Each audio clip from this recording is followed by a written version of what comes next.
तो स्टूडेंट कैसे हैं आप सभी। जैसा कि हम सीक्वेंस एंड सीरीज पढ़ रहे थे, हमारे 2 वीडियो कंप्लीट हो चुके हैं। यदि आप नए हो तो आप प्रीवियस वीडियो को देखिए, जाके आपको आज का लेक्चर एकदम अच्छे से समझ में आ पाए। तो प्रीवियस वीडियो में मैंने आपको एक डाउट दिया था, प्रॉब्लम दी थी कि आपको एन का रिकरेंस रिलेशन दे रखा है बी एन में, और बी एन भी एक खुद ही एक रिकरेंस रिलेशन में आपको दे रखा है। तब आपको इस एन की लिमिट फाइंड आउट करनी है। तो स्टूडेंट क्या कैसे फाइंड आउट करेंगे, जब भी आपको इस टाइप का दूसरा रिलेशन दे रखा है तब इस लेफ्ट साइड में जो भी वैल्यू हो n+3 तो उसको बनाने की कोशिश कीजिएगा। अब n+3 है यहाँ पर और यहाँ पर n+1 है, तो अगर मैं n को चेंज कर दूँ n+2 में तो मेरे पास n+3 बन जाएगा।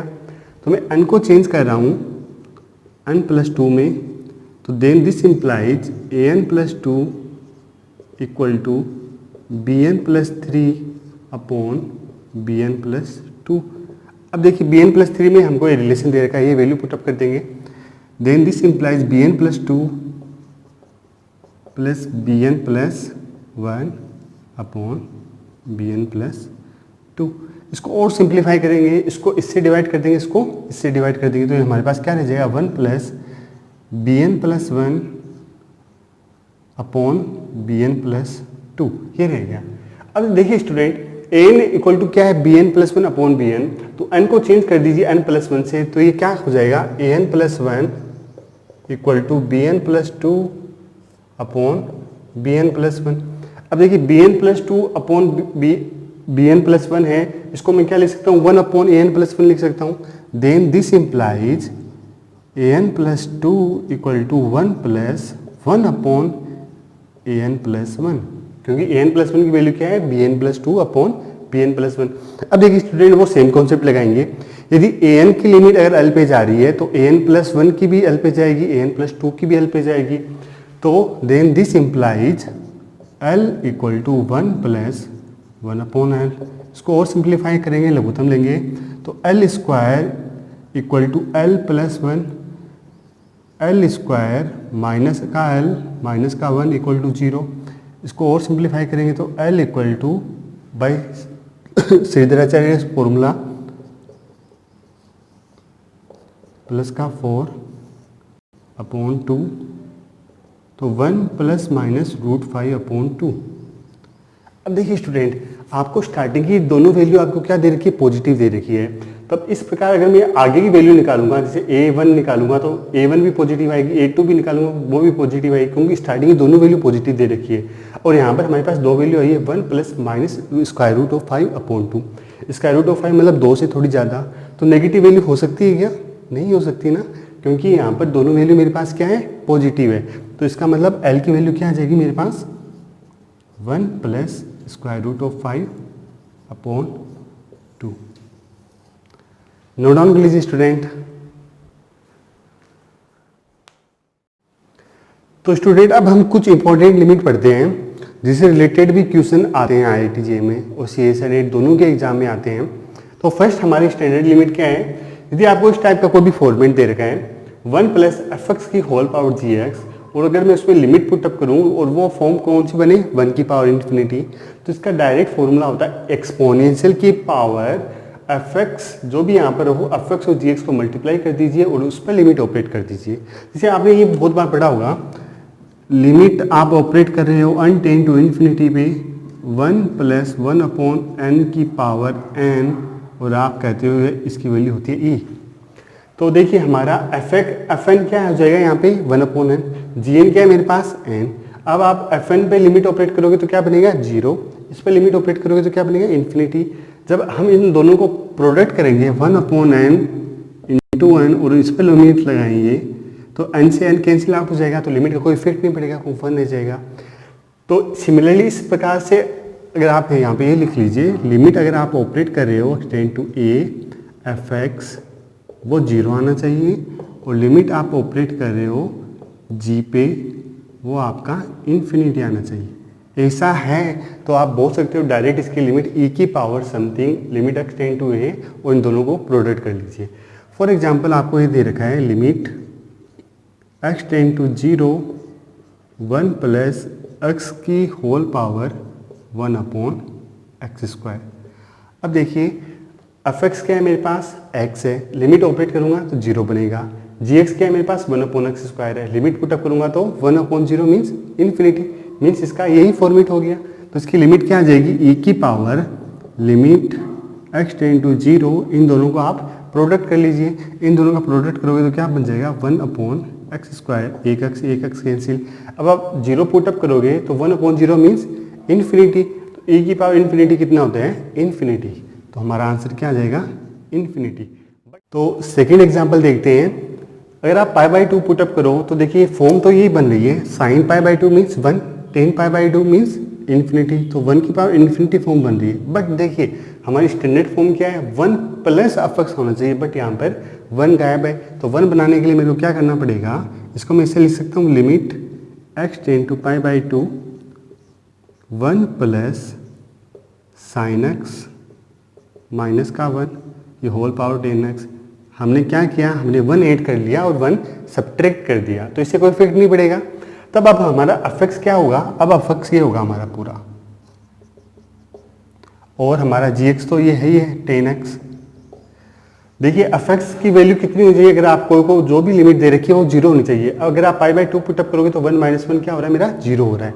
तब इसका फॉर्मूला क्या हो जाएगा, लिमिट क्या आ जाएगी मेरे पास, e की power limit x tend to π/2, और इन दोनों को प्रोडक्ट कर लीजिए sin x minus 1 into 10x। अब आपको ये लिमिट सोल्व करनी है स्टूडेंट, ये लिमिट हम इधर सोल्व कर लेते हैं, limit x tend to π/2 sin x minus का 1, sin x को लिख सकते हैं sin x cos x।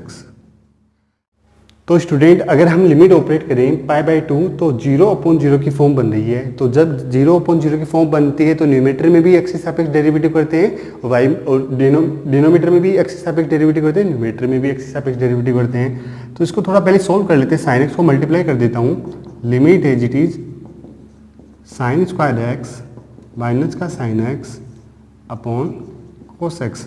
अब आप डेरिवेटिव कर दीजिए, साइन स्क्वायर x का डेरिवेटिव क्या हो जाएगा, limit as it is two sine x, अब साइन x का डेरिवेटिव क्या हो जाएगा कोस x माइनस का कोस x, और कोस x का डेरिवेटिव माइनस का साइन x। जब आप limit x tend to π/2 put up करिएगा तो कोस π/2 तो मीन्स 0 हो जाएगा, और कोस π/2 मीन्स ये भी 0 हो जाएगा, साइन π/2 मीन्स 1 हो जाएगा। तो 0 - 0 तो ओवरऑल लिमिट आपको क्या मिल जाएगी, 0। तो हमको ये लिमिट क्या मिल गई, 0। तो हमारा आंसर क्या आ जाएगा, e की पावर 0, e की पावर 0 मीन्स 1 हमारा फाइनली आंसर आ जाएगा। नोट डाउन कर लीजिए स्टूडेंट। तो स्टूडेंट सम इम्पोर्टेंट लिमिट हम पढ़ रहे हैं। तो फर्स्ट हमने स्टैंडर्ड फॉर्म पढ़ ली, यदि 1 प्लस fx की होल पावर gx है और लिमिट ऑपरेट करने पर fx 0 पे जाए और gx इन्फिनिटी पे जाए तो उसका स्टैंडर्ड फॉर्म क्या होता है, a की पावर fx और gx को हम मल्टीप्लाई करके सोल्व कर लेते हैं। अब सेकेंड है हमारा सैंडविच थ्योरम, ये भी बहुत इंपॉर्टेंट है। an, bn और cn आपको कोई भी 3 सीक्वेंस दे रखे हैं, सच दैट अगर आपको इस टाइप का कोई रिलेशन मिलता है कि an less than equal to bn less than equal to cn, तो यदि an और cn की लिमिट सेम आ रही है, फॉर एग्जांपल cn की लिमिट 1 आ रही है, an की लिमिट भी 1 आ रही है, तो मैं बाय सैंडविच थ्योरम में बोल सकता हूँ कि bn की लिमिट भी 1 आएगी। अब 1 आना कोई जरूरी नहीं है, l मतलब कुछ भी वैल्यू आ सकती है, 0, 1, e -1 कुछ भी आ सकती है, बट इन दोनों की सेम आनी चाहिए। लेकिन अगर इसकी 0 आ रही है, इसकी 1 आ रही है, तब मैं सैंडविच थ्योरम अप्लाई नहीं कर सकता। अब आइए चेक करते हैं क्या इस एग्जाम्पल में हम सैंडविच थ्योरम अप्लाई कर सकते हैं क्या। तो सैंडविच थ्योरम अगर अप्लाई करनी है तो आपको इस टाइप का कोई रिलेशन बनाना पड़ेगा। अब याद रखिएगा स्टूडेंट, अगर आपको सैंडविच थ्योरम अप्लाई करनी है, यदि आपको अनंत पार्शियल सम दे रखा है, तब इसमें सबसे बड़ी टर्म सेलेक्ट करिए और इसमें सबसे छोटी टर्म सेलेक्ट करिए। तो इसमें सबसे बड़ी टर्म क्या होगी, क्योंकि जब डिनोमीटर जितना छोटा होगा वो टर्म उतनी ही बड़ी होगी। अब देखिए n+1 n+2 नीचे डिनोमीटर बढ़ता जा रहा है, बट ओवरऑल वैल्यू कितनी होती जाएगी, छोटी होती रहेगी। तो इसका मतलब इस पूरी की पूरी सीक्वेंस में सबसे बड़ी टर्म ये है मेरे पास और सबसे छोटी टर्म ये है। तो an मेरे पास अगर मैं छोटे वाली सीक्वेंस बनाऊं तो an अगर मैं सारी इसकी जितनी भी टर्म है सबको n+n से अगर मैं कन्वर्ट कर दूं तो मेरे को पूरी सीक्वेंस की सबसे छोटी टर्म मिल जाएगी। तो अगर मैं कन्वर्ट कर रहा हूँ n+n कितना होता है 2n, तो 2n का स्क्वायर प्लस 1/2n का स्क्वायर प्लस 1/2n का स्क्वायर। और सीक्वेंस और मेरे को बड़ी वाली सीक्वेंस cn बनानी है, तो अगर मैं सारी की सारी टर्म को बड़ी टर्म से कन्वर्ट कर दूँ, मीन्स इसमें सबसे बड़ी टर्म क्या है 1/n + 1 का होल स्क्वायर। तो इसको भी अगर मैं 1/n + 1 का होल स्क्वायर और सारी की सारी टर्म को अगर मैं इससे कन्वर्ट कर दूंगा तो मेरे को सबसे बड़ी सीक्वेंस मिल जाएगी। तो मीन्स मैं अगर इसको कन्वर्ट कर दूं n + 1 का होल स्क्वायर प्लस n + 1 का होल स्क्वायर प्लस n + 1 का होल स्क्वायर। अब देखिए स्टूडेंट, मैं क्या ऐसा बोल सकता हूँ an < bn, और इसको मैं bn मान लेता हूँ। इसको मैं क्वेश्चन, जो भी क्वेश्चन आए उसको आप bn मान लीजिए, और an और cn अगर आप रिलेशन बना पा रहे हो तब आप सैंडविच थ्योरम अप्लाई कर सकते हो। अब देखिए क्या हमारा ये रिलेशन ट्रू है? हाँ जी, ट्रू क्यों नहीं होगा? क्योंकि an मेरा क्या है, सबसे छोटा सीक्वेंस ले लिया मैंने, क्योंकि इसमें सबसे छोटी टर्म क्या है 2n है, 1/2n का स्क्वायर है। तो हर टर्म को मैंने इससे कन्वर्ट कर दिया तो मेरे को सबसे छोटी सीक्वेंस मिल गई, और सारी टर्म को सबसे बड़ी टर्म से कन्वर्ट कर दिया तो मेरे को सबसे बड़ी सीक्वेंस मिल गई। तो ये रिलेशन ट्रू है। अब आप क्या चेक करिए, क्या इसकी लिमिट सेम है? तो देखिए n + 1 n + 2 हम कितनी बार ऐड करें? n टाइम ऐड कर रहे हैं। तो अगर सबका मैं लघुत्तम लूंगा तो मैं इसको ये लिख सकता हूँ ना, लघुत्तम लेने के बाद 1 + 1 + 1 अप टू n तक ऐड कर रहा हूँ तो ऊपर क्या आ जाएगा n, और 2n का स्क्वायर कितना होता है 4n स्क्वायर। सिमिलरली यहाँ पर क्या आ जाएगा n/n + 1 का होल स्क्वायर। अब आपको इसकी लिमिट फाइंड आउट करनी है, an की लिमिट फाइंड आउट करिए। तो an की लिमिट हम फाइंड आउट करेंगे, limit n tend to infinity an, एक n से एक n कैंसिल हो जाएगा, 1/n कितना होता है स्टूडेंट? 0। अब आप फाइंड आउट करिए cn की लिमिट। देखिए स्टूडेंट, ऊपर अगर न्यूमरेटर में n की डिग्री कम है और डिनोमिनेटर में n की डिग्री ज्यादा है तो उसकी लिमिट कितनी होती है इन्फिनिटी में? 0। अगर न्यूमरेटर में अगर n की डिग्री ज्यादा है, डिनोमिनेटर में कम है, तब लिमिट कितनी होती है? इन्फिनिटी।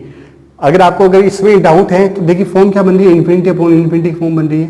तब 0/0 या इन्फिनिटी की फॉर्म बनती है। हम क्या करते हैं? एल-हॉस्पिटल रूल अप्लाई करते हैं। तो ऊपर n के सापेक्ष डेरिवेटिव करिए तो क्या आएगा 1, नीचे n के सापेक्ष डेरिवेटिव करिए तो क्या आ जाएगा 2n + 1।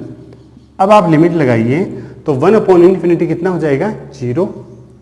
तो मीन्स मेरे पास n सीक्वेंस है, जो सबसे छोटी सीक्वेंस है वो भी 0 पे जा रही है और सबसे बड़ी सीक्वेंस भी 0 पे जा रही है। तो बाय सैंडविच थ्योरम में ये बोल सकता हूँ मेरी bn भी किस पे जाएगी? लिमिट 0 पे। तो इसका ओवरऑल मैं आंसर लिख सकता हूँ 0। नोट डाउन कर लीजिए स्टूडेंट। तो स्टूडेंट दो स्टैंडर्ड लिमिट हमने पढ़ ली है। अब थर्ड वन है हमारे पास। आपको n कोई भी सीक्वेंस दे रखा है, उसकी हर टर्म यदि पॉजिटिव है, ये याद रखना स्टूडेंट, ये स्टूडेंट भूल जाते हैं, ये याद नहीं रहता और डायरेक्ट ये फॉर्मूला अप्लाई कर लेते हैं।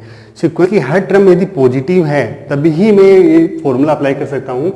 यदि limit n tend to infinity में an + 1/an इसकी वैल्यू अगर l आती है और l की वैल्यू अगर <1 आती है तब मैं कह दूंगा उस सीक्वेंस की लिमिट कितनी आ जाएगी? 0।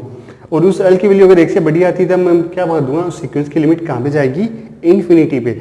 बट अगर l की वैल्यू 1 आती है उसके लिए मैं कुछ भी नहीं कर सकता कि वो 0 पे जाएगा, इन्फिनिटी पे जाएगा, 1 पे जाएगा। तो स्टूडेंट यहाँ पर ये याद रखना कि उसकी हर टर्म पॉजिटिव होनी चाहिए। तो आइए इससे रिलेटेड कुछ एग्जाम्पल कर लेते हैं। फॉर एग्जाम्पल आपको लिमिट फाइंड आउट करनी है, limit n tend to infinity 2n/n factorial, ये लिमिट फाइंड आउट करनी है। तो देखिए क्या पहले मैं ये लिमिट अप्लाई कर सकता हूँ क्या? देखिए एक्सपोनेंशियल फंक्शन ऑलवेज पॉजिटिव होता है, फैक्टोरियल फंक्शन ऑलवेज पॉजिटिव होता है। इसका मतलब इस सीक्वेंस की हर टर्म पॉजिटिव है, इसका मतलब ये हम फॉर्मूला अप्लाई कर सकते हैं।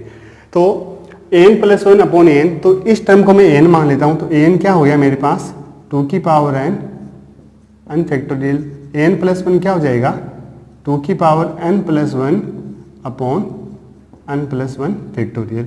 तो इसकी लिमिट, किसकी लिमिट फाइंड आउट करनी है आपको? an + 1/an की, an + 1/an की। तो लिमिट क्या आ जाएगी मेरे पास? Limit n tend to infinity, an + 1 term क्या है मेरे पास? ये है। तो 2n + 1/n + 1 फैक्टोरियल मल्टीप्लाई में, जब ये डिनोमिनेटर में आएगा तो नीचे वाली टर्म ऊपर आ जाएगी। तो n फैक्टोरियल 2n, इसको सोल्व आउट कर लीजिए। Limit n tend to infinity, 2n से 2n कैंसिल तो 2 रह जाएगा। n + 1 फैक्टोरियल को सोल्व करेंगे तो n + 1 इंटू n फैक्टोरियल, तो n फैक्टोरियल से n फैक्टोरियल कैंसिल आउट। तो यहाँ से क्या आ जाएगा? n + 1 आ जाएगा। अब लिमिट ऑपरेट करिए, तो लिमिट ऑपरेट करोगे तो कितनी आ जाएगी? 0 आ जाएगी, जो 1 से छोटी होती है। और l की वैल्यू अगर यदि 1 से छोटी हो तो उस सीक्वेंस n की लिमिट क्या आ जाएगी मेरे पास? 0 ही आ जाएगी, जो भी वैल्यू आई वो ही आ जाएगी। तो मैं कह सकता हूँ इसकी वैल्यू कितनी आ जाएगी मेरे पास? 0 आ जाएगी। अब आप कहोगे सर इसका भी एग्जाम्पल करवा दीजिए। तो इसको जस्ट आप ऊपर नीचे कर लीजिए।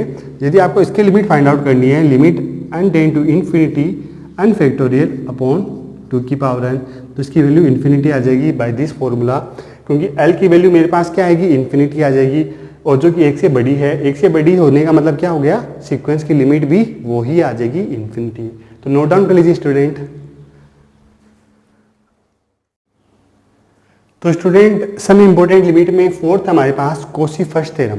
अब कोशी थ्योरम क्या कहती है, आपको एन कोई भी सीक्वेंस दे रखा है, यदि अन्य टर्म की वैल्यू अगर एल आ रही है कोई फाइनाइट, तो इस सीक्वेंस की भी वैल्यू एल आएगी। वो क्या है, a1 plus a2 plus up to an upon an, इसकी वैल्यू भी एल आएगी। यदि इसकी वैल्यू समथिंग कोई भी फाइनाइट है तो इस पूरे की वैल्यू भी एल आएगी। अब स्टूडेंट अब बात आ जाती है कि अगर इसकी वैल्यू अगर एल है तो क्या इसकी वैल्यू भी एल ही आएगी, तो converse need not be true. तो एग्जाम्पल लिख लीजिए, एन की वैल्यू आप ले लीजिए -1 की पावर n।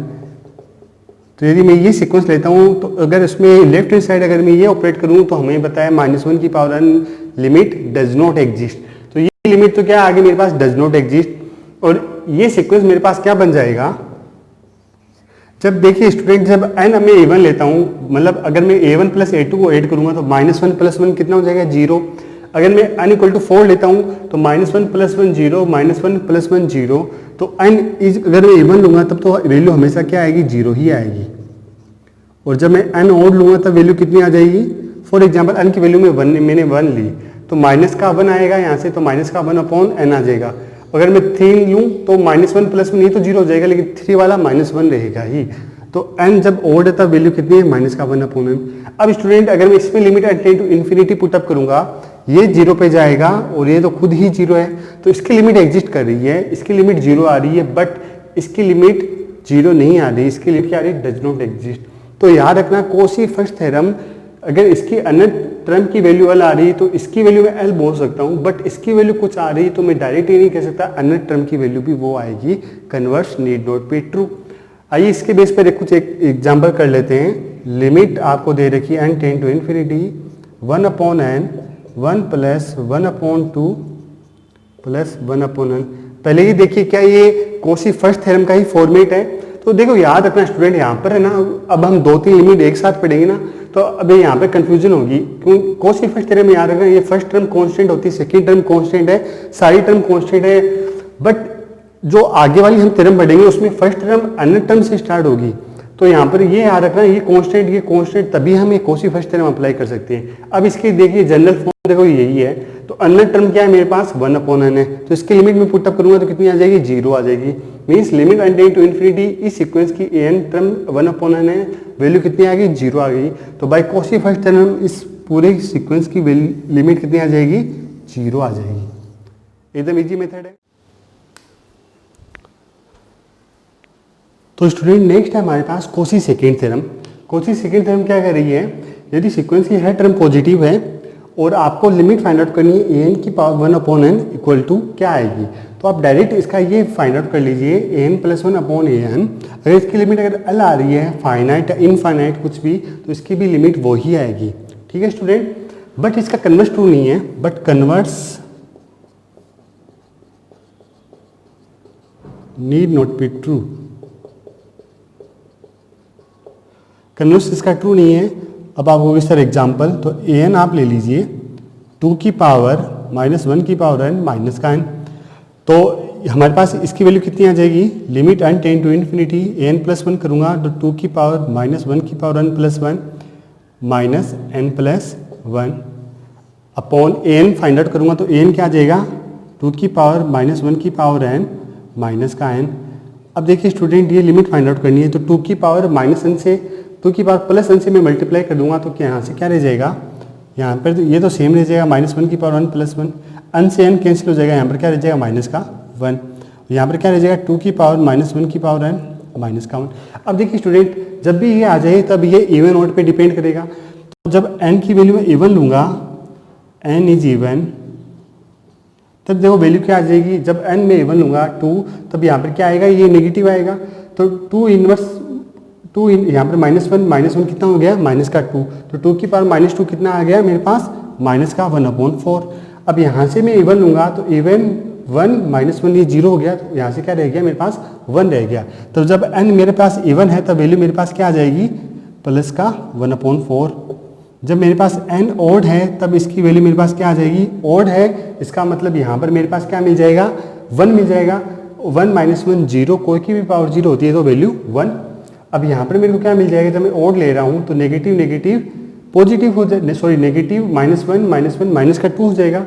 तो यहाँ पर भी मेरे पास प्लस का 4 रह जाएगा।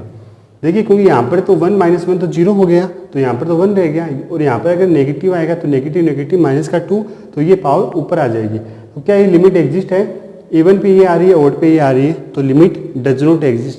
मीन्स हमने ये फाइंड आउट किया तो इसकी लिमिट डज नॉट एग्जिस्ट आ रही है। अब हम इसकी लिमिट फाइंड आउट कर लेते हैं, क्या इसकी लिमिट एग्जिस्ट कर रही है। तो देखिए स्टूडेंट एन आपको ये दे रखा है, इसकी पावर आप 1/n फाइंड आउट करोगे तो इसकी पावर 1/n क्या आ जाएगी, एन की पावर 1/n इक्वल टू 2 -1 की पावर n/n माइनस का 1। अब आप limit n tend to infinity find out करोगे तो हम जानते हैं इसकी लिमिट कितनी आती है 0, तो 0 - 1 कितना आ जाएगा 1/2। तो मीन्स लिमिट तो इसकी एग्जिस्ट कर रही है, तो इसकी लिमिट एग्जिस्ट कर रही है बट इसकी लिमिट एग्जिस्ट नहीं कर रही है। तो मीन्स कहने का मतलब है यदि इसकी लिमिट अगर l आती है तो मैं ये कह सकता हूँ इसकी लिमिट भी l आएगी, बट अगर इसकी वैल्यू कुछ भी आ रही है तो मैं ये नहीं कह सकता इसकी वैल्यू भी यही आएगी। अब कुछ एग्जाम्पल कर लेते हैं। सपोज आपको फाइंड आउट करना है limit n tend to infinity n factorial की power 1/n whole power n। अब आपको भी सर आपने कहा an की होल पावर 1/n आना चाहिए, बट यहाँ पर तो होल पावर 1/n नहीं है, तो इसको होल पावर बना लेते हैं। इसको मैं क्या लिख सकता हूँ, limit n tend to infinity n factorial n की पावर n की होल पावर 1/n। हमने पावर में n लगा लिया और n से डिवाइड कर दिया, तो इससे कोई इफेक्ट नहीं पड़ेगा। तो an मेरे पास ये है। अब आप बस ये फाइंड आउट कर लीजिए an + 1/n इसका रेशियो क्या आएगा लिमिट में। तो limit n tend to infinity n + 1/n।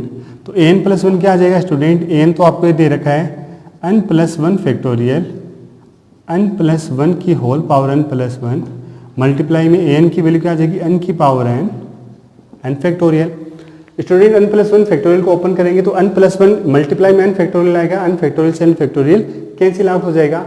अब इसकी पावर को हम ओपन कर लेंगे n + 1 की होल पावर n मल्टीप्लाई में n + 1 फैक्टर। तो लिमिट एज इट इज चल रही है हमारे पास, यहाँ पर मेरे पास n + 1 रह जाएगा। इसको थोड़ा ओपन करूँगा तो n + 1 की पावर n मल्टीप्लाई में n + 1 रह जाएगा और इंटू में n की पावर n रहेगा। एक n + 1 से एक n + 1 कैंसिल आउट हो जाएगा। अब इस n की पावर n को इसके साथ कंबाइन कर देंगे तो मेरे पास क्या रह जाएगा, limit n tend to infinity 1/1 + 1/n की पावर n।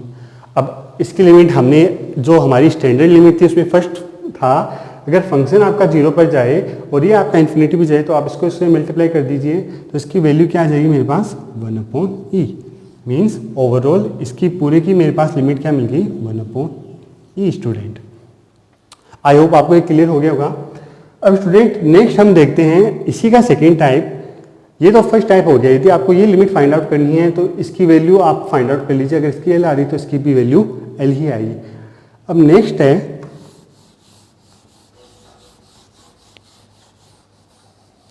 जैसे अगर इसको मैंने फर्स्ट नाम दिया तो उसको सेकंड नाम दे देते हैं।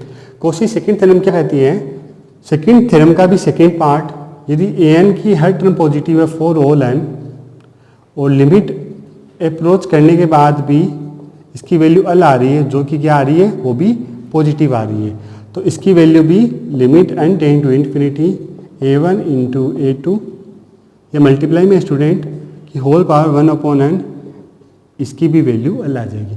आप डायरेक्ट जब आपका इस टाइप का फॉर्मेट है और उसकी पावर होल पावर 1/n है, इसकी लिमिट पूछे तो आप डायरेक्ट nth टर्म की वैल्यू निकाल लीजिए, अगर इसकी l आ रही है तो इसकी भी l आएगी। तो एग्जाम्पल देखते हैं।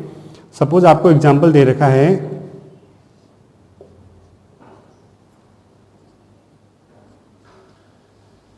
2/1 3/2 का स्क्वायर n + 1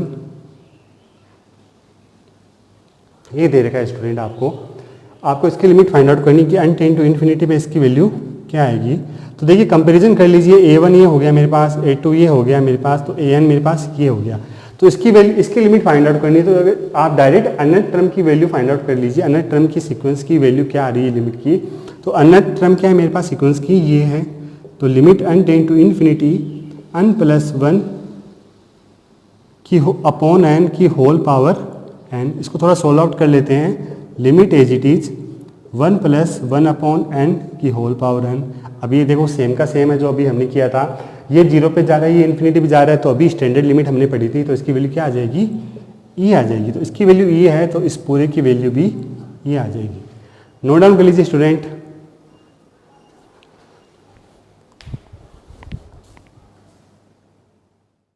तो स्टूडेंट नेक्स्ट है हमारा सिजारो थ्योरम। देखो सिजारो भाई साहब क्या बोलते हैं, सिजारो बोलते हैं कि an और bn आपके पास दो सीक्वेंस है, an की लिमिट a आ रही है, bn की लिमिट b आ रही है। तो देखो अगर इस टाइप का कोई सीक्वेंस है आपका कि an सीक्वेंस तो इंक्रीज होती रह रही है और bn सीक्वेंस डिक्रीज होती रह रही है अपॉन n, तो उसकी लिमिट डायरेक्ट हम बोल सकते हैं a इंटू बी।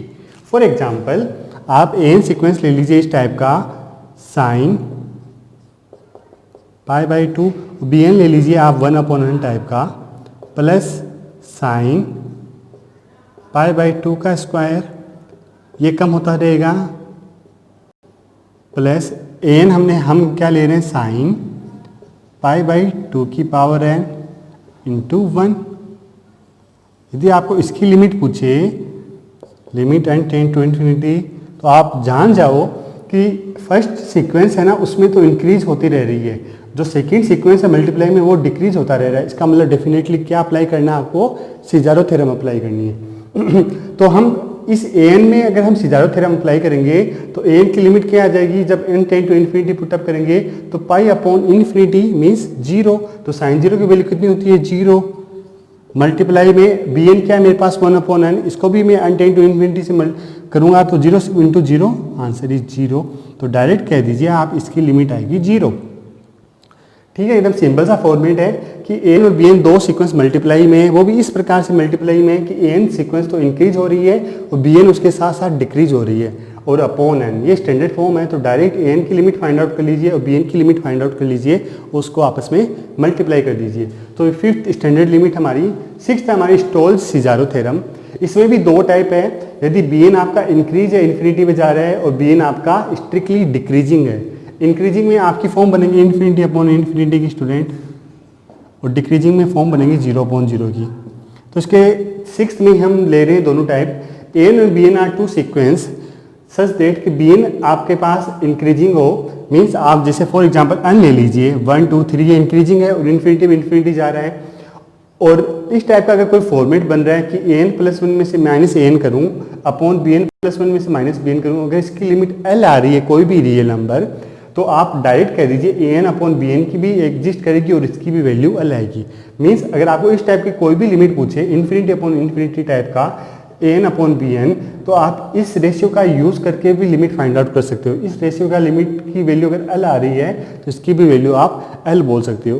कंफ्यूज मत हो स्टूडेंट का, सर आपने एक दिन में इतना करवा दिया। जब हम IIT JEE के सारे क्वेश्चन करेंगे तो हर टॉपिक से रिलेटेड, हर लिमिट से रिलेटेड आपको क्वेश्चन मिलेगा, जिससे आपको थ्योरी रिवाइज होती रहेगी। इसका सेकेंड टाइप है जब an और bn आपके पास दो सीक्वेंस है सच दैट an भी 0 पे जा रहा है bn भी 0 पे जा रहा है, बट bn स्ट्रिक्टली डिक्रीजिंग हो। यहाँ पर bn क्या स्ट्रिक्टली इंक्रीजिंग है, और आपको अगर इस रेशियो की लिमिट आपको पता है l आ रही है तो आप इस रेशियो की भी वैल्यू आप l बोल सकते हो। मीन्स अगर आपको an अपॉन bn की वैल्यू अगर आपको पूछे क्या है तो आप इस रेशियो का यूज करके आप लिमिट बता सकते हो। अगर इसकी वैल्यू l आ रही है कोई भी रियल नंबर तो इसकी वैल्यू भी l आएगी। ये स्टूडेंट हमारे लिए इंपॉर्टेंट है सिजारो स्टोलेज थ्योरम, क्योंकि इसमें से क्वेश्चन आते हैं। एक हमारे पास कोशी थ्योरम जो हमने करवाई थी वो भी हमारे लिए वेरी इंपॉर्टेंट है, तो इसको नोट डाउन कर लीजिए स्टूडेंट। तो स्टूडेंट आई होप आज का लेक्चर आपको पूरा एकदम अच्छे से कंप्लीट हो गया होगा, तो अब स्टूडेंट अब आप कहोगे सर एक दिन में सर इतना हो गया, तो आराम से रिवाइज करिए जितने भी हमने लिमिट किए हैं, ये सारी की सारी limit very very very important है स्टूडेंट। कल हम सब सीक्वेंस से स्टार्ट करेंगे और कोसी सीक्वेंस पढ़ेंगे, उसके बाद हम IIT-JEM के जितने भी क्वेश्चन है वो सोल्व करेंगे, जिससे आपके लिमिट, मोनोटोनिक, कन्वर्जेंट जो भी थोड़ा बहुत डाउट रहा है वो सारा आपका दूर हो जाएगा। तो स्टूडेंट हमारे चैनल को सब्सक्राइब करिए, वीडियोज़ को लाइक करिए, बेल आइकन को प्रेस करिए। Thank you so much.